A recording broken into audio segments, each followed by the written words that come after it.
When I look back at the last month, there is not much to see. I still feel like a beginner. And that is what pushed me to set goals for 2025. I did not expect to create perfect masterpieces all of a sudden, but I want to make rapid progress. I do not want to stand still. Hi YouTube, I am here to share my New Year goals before the new year gets old. If you are new here, and I am new too, I share content about digital drawing, and I am still a beginner. Since I want to pass the beginner level, I decided to set New Year art goals for myself. I want to share these goals with you as I think they will inspire you as well in these days, when we are at the beginning of the new year. First, we need to start with a situation assessment. How was 2024? As someone who is confident in traditional drawing, digital drawing seemed very complicated to me at first. So the first thing I did was to learn drawing devices, applications, and tools. I started drawing digitally and sharing content in the last month of the year. I constantly watched and practiced the works of different artists. I also learned the basics of drawing, creating structure and composition, and how and where to find the right sources and references. My successes in 2024? None. No, it should be. When I look back at the last month, yes, there is not much to see. I still feel like a beginner. In fact, this was what pushed me to set goals for 2025. I did not expect to create perfect masterpieces all of a sudden, but I want to make rapid progress. I do not want to stand still. This does not mean that I have not achieved anything. I feel like I have gained the most important thing: discipline. I have time to draw during the day. I have a weekly schedule, and I stick to it.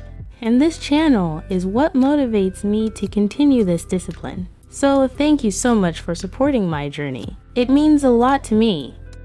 My 2025 art goals. Now let's get to setting realistic goals for myself. This can vary for everyone. I divided it into 3 categories: what I want to learn, projects, and community and sharing. Let me start with what I want to learn. I think the best way to decide this is to determine the parts you have the most difficulty with while drawing. This part may vary from person to person. If I were to give an example from myself, I come from a traditional drawing. That's why I have less knowledge and experience with the new tools in digital drawing. The first of these is coloring and using light.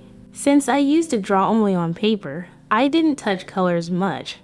That's why it's hard to find harmonious colors in the drawings I started with. And for some reason, my drawings always look dark. I want to master this. Another issue is brushes. It's very overwhelming. When I see artists who create wonders with brushes, I feel inadequate. Sometimes I find myself always using a round brush because I'm not sure which brush to use where. I also need to learn how to use brushes appropriately.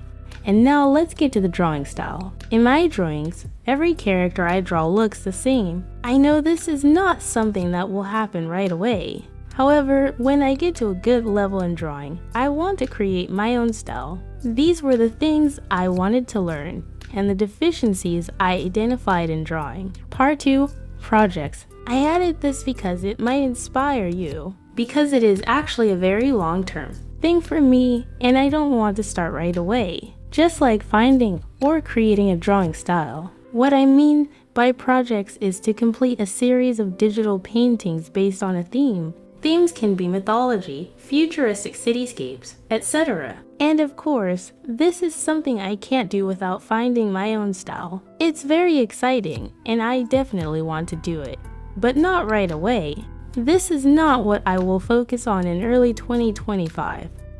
Part 3, community and sharing. That is, you. Growing my channel and connecting with more people are among my goals. As I said, gaining discipline in 2024 and making drawing a daily habit will make this part easier. I also want to try new types of content in this area, especially on my social media accounts.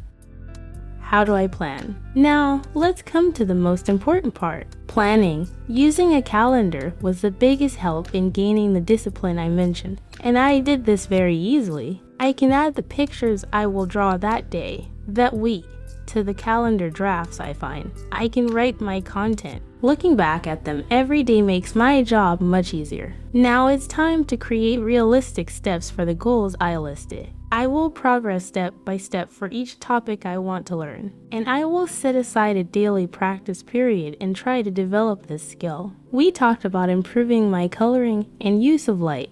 I listed what I can do for this. First, I have to learn the basics. These are the tools I can use for color theory and color harmony. I will learn the color wheel with color theory and how to create harmonious color palettes. I can also use tools like Coolors and Adobe Color to create harmonious color palettes in my drawings. After colors, I will improve the use of light and shadow. I will try to understand basic light sources such as direct light, indirect light, edge light, and the behavior of shadows.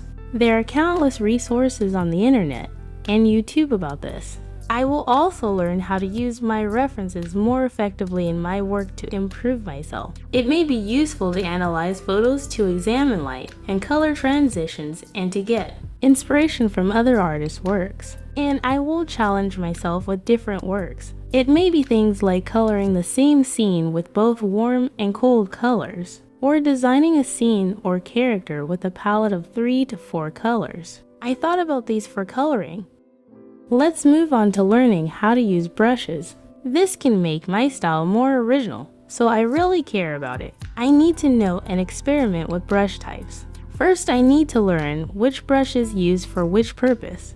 Then I need to practice. I can observe which brushes create which effects by redrawing the same scene with different brushes. I can complete a drawing by combining different brushes. I can try to create surface textures with special brushes. I can get inspiration from other artists. If I figure out the brushes, I think I will have completed the big steps to find my own style. Creating my own drawing style is both instinctive and technical. For this, I research what I can do in this process and I am sharing it with you. I can determine the artist I am inspired by and analyze the use of color, line style, or composition elements in their works. I can collect the works I like in a mood board. In this work, I can analyze what I like and what makes their style special. I can determine the recurring elements or details I like in my old drawings. I can try different styles such as realistic, cartoon, minimalist, or abstract, and find out which style makes me feel the best. I can create my own rules by focusing on certain techniques or elements. For example, should I use more rounded lines? Which color tone should stand out in my work?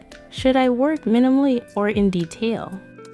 The projects part comes after creating a style for me, so I'll skip it. Let's talk about community and sharing. Creating a calendar and making drawing a part of my daily routine are important for discipline and continuity. I've done these steps. If you haven't, please seek for professional help. I'm still a beginner, you know, so my focus on community will be quality. I think so. So I want to try different types of content. We'll see how it goes.